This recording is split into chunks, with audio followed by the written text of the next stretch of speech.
Secrets of the Xi'an Pyramids, the Dongyi Arirang Southwest Course. Megaliths, the giant stone structures within human history, are not some vague religious altars or mystical products, loudly claimed by mainstream conservative academia, but rather built for nomadic people moving across barren lands, serving as a supersized signpost, so that tribes wouldn't lose their way and could find their destination even from afar. Thousands of megaliths stood in a row along that course, acting as primitive acoustic roofing that gathered wind and voices on the rough earth.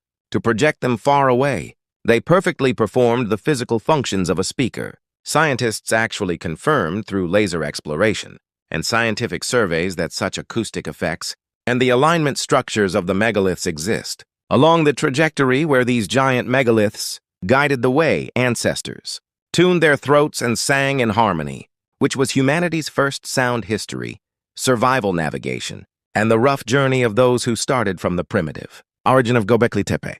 Their breath and footsteps became the magnificent roots of the Arirang that are passed down to this day. In the Taklamakan Desert, because there were large stones, there are thousands of stone mounds piled with blocked stones. Crossing the Eurasian steppes, harsh Tibet led to countless reductions during the Great Migration, connecting to plateaus and mountainous regions. While advancing along the line of megaliths, the Yarlung Tsangpo passing through the rough gates of the Arujangbu area, suffering extreme altitude sickness and fatigue, with breath-catching and gasping, the resting points, where they sat and rested, were precisely Yalagusyu Gyeongsang dialect, serving as a resting place, and surpassing altitudes from 3,000 to 4,000 meters, Yalagung and Potalagung having a relation with escaping sickness in high-altitude areas, became the actual etymological origin of Boim seeing. Currently, China is constructing large-scale dams on this Yarlung and is desperate to erase the traces of history. Megaliths and huge stone mounds that guided the movement of ancestors, generation after generation along the Tsangpo stem, are still densely embedded in that area. Also, branching from this plateau, toward the southern Indian direction, there existed a diverging path, extending along the water systems and movement trajectory of the Brahmaputra system.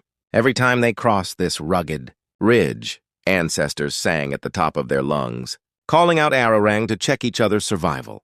Passing the rugged stone, ridges and breathless resting points of the Tibetan plateau, they finally completely escaped the rugged mountain range to a place where views opened wide in all directions, reaching the final destination of the Great Migration, where a vast plain and abundant water streams unfolded.